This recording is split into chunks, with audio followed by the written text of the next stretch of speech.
여러분, 오는 7일이 어떤 날인지 아시나요? 바로 입동인데요. 입동은 겨울의 첫 관문입니다. 하지만 예로부터 조상님들은 입동을 단순히 계절의 변화로만 여기지 않았습니다. 한 해의 기운이 밖에서 안으로 모이는 시점, 바로 돈복이 스며들기 시작하는 때로 보았지요. 계절상으로는 추위의 시작이지만 풍수상으로는 특별한 의미를 지닙니다. 부자들은 이 절기를 재물의 저장 시기로 여겼는데요. 봄부터 가을까지 바깥에서 활발히 움직이던 양의 기운이 서서히 집 안으로 들어오고 그동안 쌓아온 복과 재물을 단단히 묶어두는 때라고 본 것입니다. 그런 만큼 오는 7일 입동날은 금전운을 위해 지켜야 할 것들이 있는데요. 오늘 이 영상을 통해 여러분께서는 입동에 절대 먹지 말아야 할 음식, 반드시 먹어야 할 음식, 피해야 할 행동과 실천해야 할 행동까지 모두 알아가셔서 재물운을 가득 받으시길 바랍니다. 듣기 전 여러분의 구독과 좋아요, 알림 설정은 큰 힘이 됩니다. 먼저 입동이 되면 자연의 흐름이 완전히 바뀝니다. 불의 기운이 가라앉고 차가운 물의 기운이 올라오기 시작합니다. 이는 단순한 온도의 변화가 아닙니다. 음양오행의 관점에서 보면 외부의 활동보다 내부의 정비가 중요해지는 시기라는 뜻이지요. 예로부터 현명한 분들은 이렇게 말씀하셨습니다. 입동에 정돈하지 않으면 겨울 내내 복이 새어나간다. 이 시기에 정돈과 비움, 감사를 실천한 사람은 돈복이 끊기지 않는다고 전해졌습니다. 반대로 이 시기를 그냥 흘려보낸 사람은 아무리 노력해도 재물이 모이지 않고 금전운이 막히는 경험을 하게 된다고 하지요. 흩어진 것을 모으고 쌓은 것을 지키고 다가올 것을 준비하며 따뜻함을 유지하는 것. 이 네 가지가 바로 입동의 본질입니다. 부자들이 입동에 실천했던 원칙이 있습니다. 몸은 따뜻하게, 마음은 고요하게, 공간은 깨끗하게. 이 세 가지 조화가 바로 금전운의 시작입니다. 몸이 차갑고 마음이 산만하고 공간이 어지러우면 아무리 좋은 기운이 찾아와도 머물 곳이 없습니다. 복은 그릇이 준비된 사람에게만 담기는 법이지요. 특히 입동날을 맞이하여 음식을 잘 챙겨 먹는 것은 무엇보다 중요한데요. 그런 만큼 입동에는 절대 먹지 말아야 할 것들도 있습니다. 만약 이렇게 먹는다면 돈복이 나갈 수 있으니 꼭 조심하셔서 피해 주시길 바랍니다. 입동의 식탁은 단순히 배를 채우는 자리가 아니지요. 몸과 마음의 그릇을 만드는 자리입니다. 그렇다면 어떤 음식을 피해야 할까요? 먼저 이 시기에 제철 음식이 아닌 것으로 과소비하지 마세요. 입동은 자연이 안으로 움츠러드는 시기입니다. 그런데 제철이 아닌 음식, 특히 따뜻한 나라에서 비행기를 타고 온 과일이나 채소를 비싼 값에 사서 먹는다면 어떻게 될까요? 자연의 순리를 거스르는 행위입니다. 조상님들은 계절을 거슬러 먹으면 돈도 거슬러 나간다고 하셨습니다. 봄에 피는 꽃을 겨울에 피우려 하면 에너지가 몇 배로 듭니다. 음식도 마찬가지입니다. 자연의 흐름을 거스르면 돈의 흐름도 거꾸로 흐른다는 지혜이지요. 너무 짠 음식과 고염분 국물 요리도 적당히 드시는 것이 좋습니다. 입동은 물의 기운이 올라오는 시기입니다. 이때 지나치게 짠 음식을 먹으면 체내 수분 균형이 깨집니다. 풍수에서 물은 재물을 상징합니다. 물의 흐름이 막히거나 균형이 깨지면 재물을 저장하는 힘이 약해집니다. 짠 음식은 몸속의 수분을 빼앗아가고 그와 함께 재물운도 함께 빠져나간다고 보았지요. 특히 국물 요리에 소금을 과하게 넣거나 젓갈을 지나치게 많이 먹는 것은 삼가야 합니다. 입동이 되면 전통적으로 팥시루떡이나 치개미 같은 음식을 만들어 이웃과 나누었습니다. 이는 단순한 풍습이 아니라 복의 순환을 위한 의식이었지요. 그런데 이런 나눔의 음식을 혼자만 먹는다면 운의 순환이 끊기고 금전운이 막힙니다. 복은 돌고 도는 것입니다. 받은 만큼 나누어야 더 큰 복이 들어오는 법이지요. 그래서 입동날을 맞이하여 부자들은 이런 음식들을 절대 혼자만 잘 먹지 않았습니다. 오히려 이웃과 나누며 함께 복이 들어오길 바랐지요. 무엇보다 입동은 온기를 보존하는 시기입니다. 그런데 찬 음식이나 샐러드, 과일만으로 가볍게 끼니를 때운다면 큰 문제가 생깁니다. 몸이 식으면 마음의 온기도 식어버립니다. 그리고 재물의 기운이 얼어붙습니다. 차가운 것은 응축과 정체를 의미합니다. 흐르던 것이 멈추고 움직이던 것이 굳어지지요. 금전운도 마찬가지입니다. 이날 부자들의 식탁에는 언제나 뜨거운 국이 있었다는 것을 기억해 주세요. 입동은 한 해의 수확을 감사하고 겨울을 준비하는 절기입니다. 그런데 이런 중요한 날에 대충 라면으로 끼니를 때우거나 인스턴트 식품으로 간단히 해결한다면 어떻게 될까요? 이는 복이 왔는데 거절하는 태도로 여겨집니다. 문을 열어놓지 않으면 손님이 들어올 수 없습니다. 마찬가지로 정성 없는 식사는 복의 문을 닫아버리는 행위이지요. 기운이 닫히고 재물이 외면하게 됩니다. 이 절기에는 따뜻한 탕과 보양식, 정성 어린 밥상이 복을 머물게 합니다. 그런가 하면 입동에 먹는 음식들도 있는데요. 부자들은 이날을 맞이하여 금전운을 모으는 복의 식탁을 만들었지요. 그렇다면 입동에는 무엇을 먹어야 할까요? 입동전으로 전국에서 김장이 시작됩니다. 김장은 단순히 김치를 담그는 일이 아닙니다. 부자들은 김장을 재물 저장 의식과 같게 여겼습니다. 긴 겨울을 견디기 위해 한꺼번에 많은 양의 배추와 재료를 준비하고 정성껏 버무리고 땅속 깊이 묻어 보관하는 과정. 이 모든 것이 재물을 모으고 지키는 행위의 상징이었지요.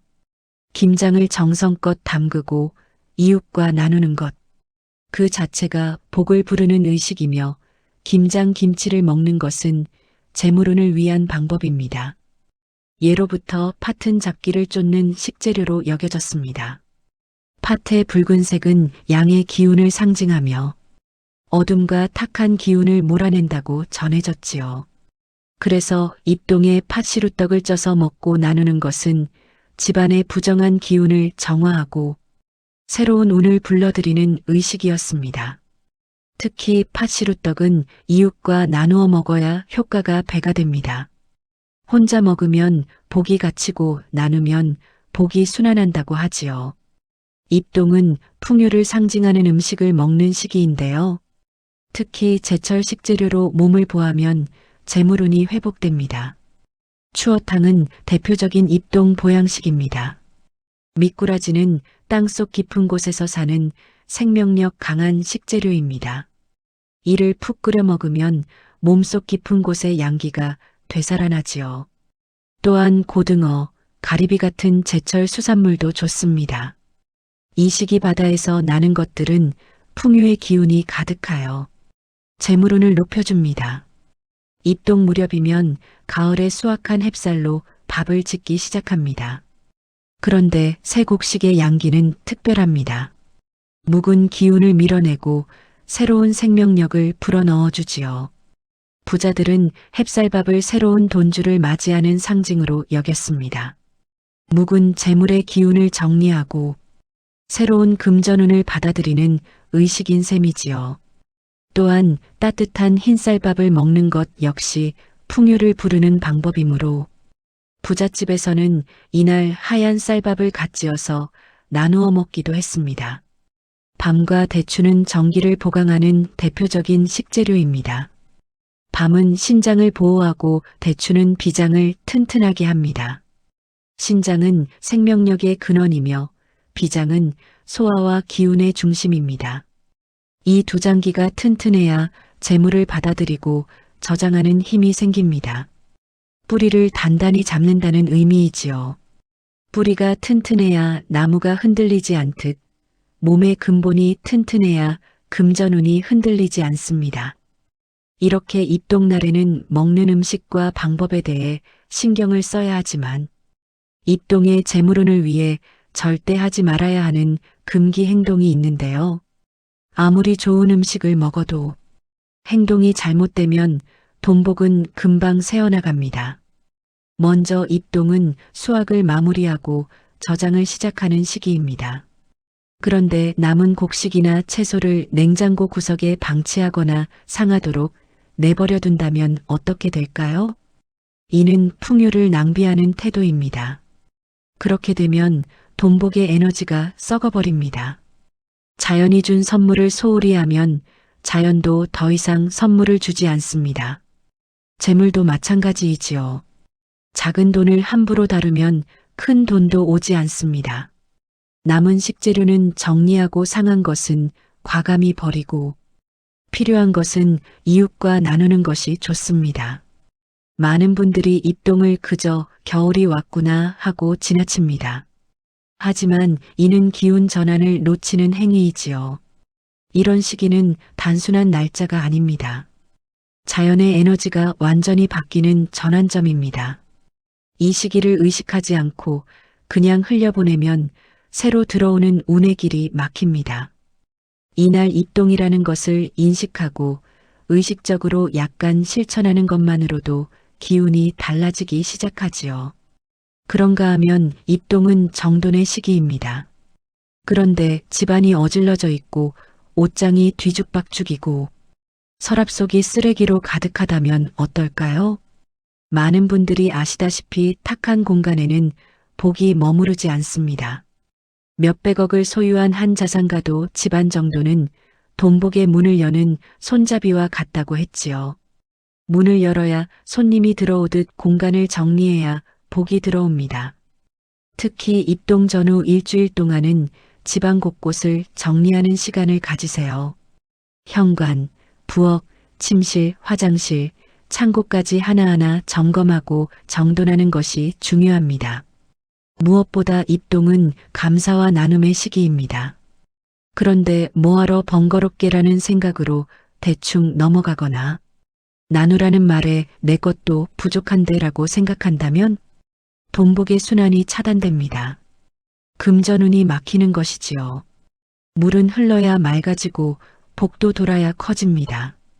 움켜쥔 손에는 새로운 것이 들어올 수 없습니다. 작은 나눔 하나가 큰 복을 부른다는 사실 잊지 마세요. 소중한 사람에게 감사의 마음을 전하는 것만으로도 금전운이 높아집니다.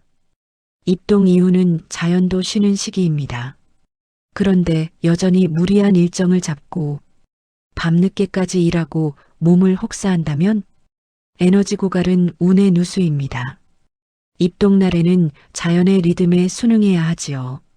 나무도 겨울에는 성장을 멈추고 뿌리의 영양을 축적합니다. 사람도 마찬가지입니다. 이 시기에는 외부 활동보다 내부 충전이 중요합니다. 일찍 잠자리에 들고 따뜻한 것을 먹고 조용히 쉬는 시간을 가져보세요.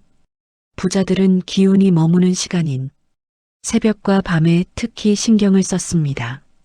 새벽에는 공간을 정돈하고 저녁에는 집안에 불을 켜두어 좋은 운이 길을 잃지 않게 했지요.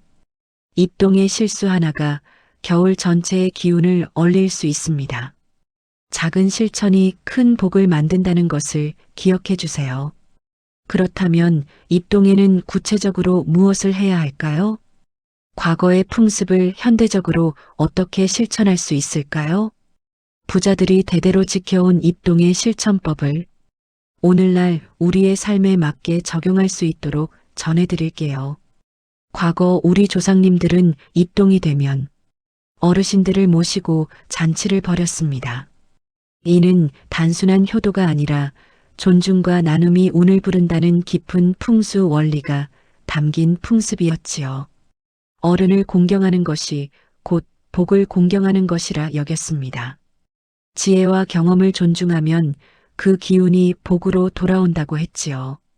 현대에는 잔치가 어렵기 때문에 이렇게 실천할 수 있는데요.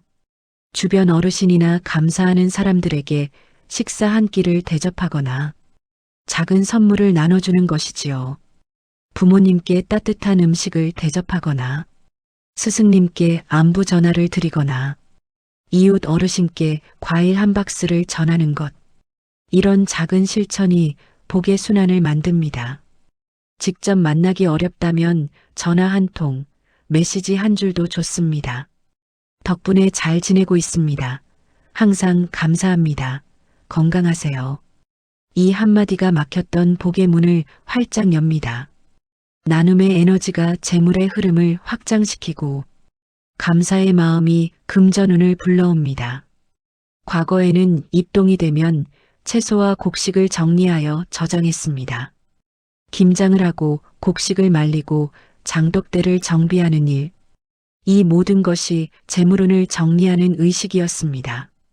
한 해 동안 거둔 풍요를 안전하게 보관하여 겨울을 나는 지혜였지요. 저장은 단순한 보관이 아니라 재물복을 지키는 행위였습니다. 현대에는 이렇게 실천하면 좋은데요. 겨울을 대비하여 집안을 정리하고 서류나 지출 내역 등을 점검하는 것이지요. 이렇게 하면서 내년 재정 목표를 세우는 것. 이것이 바로 현대판 저장과 준비의 기운입니다. 이런 것들을 정리하는 것만으로도 돈의 흐름이 보이기 시작합니다. 돈의 흐름이 보이면 돈을 지키는 힘이 생기고 돈을 불리는 방법도 보입니다. 과거에는 입동 전에 지붕을 고치고 창호지를 바르고 난방 준비를 철저히 했습니다. 작은 틈새 하나가 큰 열 손실을 만들고 큰 열 손실은 온 가족의 건강을 위협했기 때문입니다. 조상님들은 좋은 기운이 밖으로 새어나가지 않도록 환경을 정비하는 것이 복을 지키는 첫걸음이라 여겼습니다. 현대에도 이것은 비슷한데요. 창문 틈새를 점검하고 보일러를 점검하고 전등을 확인하세요. 찬바람이 들어오는 틈은 돈이 빠져나가는 구멍과 같습니다. 보일러가 고장나서 추운 집에 살면 복도 얼어붙지요. 또한 집안 곳곳을 둘러보면 좋습니다. 현관, 부엌, 침실, 화장실, 창고. 어두운 곳은 없는지, 지저분한 곳은 없는지, 고장난 곳은 없는지 확인하고 입동 전후로 하나씩 정비해 나가면 새로운 운이 들어올 자리를 만드는 것입니다. 정돈된 공간에 정돈된 복이 깃듭니다. 입동 이후는 몸을 따뜻하게 챙겨야 하는 시기입니다. 매일 따뜻한 국물을 한 그릇씩 드시고 가끔씩 보양식으로 기력을 보충하면 좋은데요. 삼계탕이나 추어탕까지 아니더라도 된장찌개, 김치찌개, 미역국 같이 몸에 좋고 따뜻한 음식이면 좋습니다. 중요한 것은 따뜻하게 먹는 것이지요. 찜질도 좋습니다. 반신욕이나 족욕으로 몸을 따뜻하게 할 수 있는데요. 특히 발을 따뜻하게 하는 것이 중요합니다.